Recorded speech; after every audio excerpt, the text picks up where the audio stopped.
Karibu ndugu mtazamaji wetu, kama ni mara yako ya kwanza unajiunga nasi Mswati Media, basi usisahau kubonyeza alama ya subscribe press bell ili uendelee kuwa wa kwanza kupata taarifa zetu za kimichezo.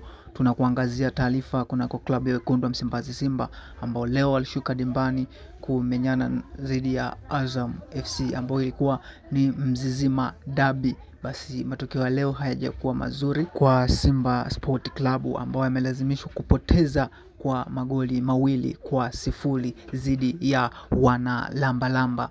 Hivyo safu ya ushambuliaji ya Simba Sport Club bado imeendelea kuwa butu kwa sababu dakika ya 75 ya mchezo wameweza kuruhusu bao la kwanza.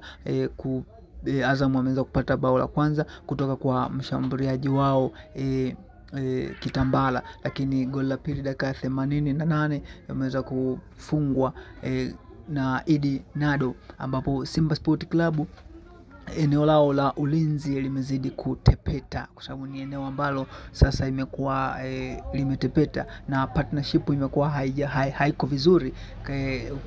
Ukiachia mbali ingizo jipya la Shamu Karabua ambaye alikuwa hapati nafasi ya kucheza, hivi leo ameweza kupata nafasi ya kucheza baada ya Lushain Delok baada ya kupata injury, hivyo ameweza kusimama na Wilson Nangu. Hiyo partnership yao haijawa nzuri, lakini pia ukiangalia mbele katika eneo la ushambuliaji Simba Sport Club wamekuwa butu mno, hivyo wameshindwa kutamba leo mbele ya Azam FC. Basi ndugu mtazamaji wetu, endelea kupata taarifa zaidi zinazohusu klabu ya Wekundu wa Msimbazi Simba.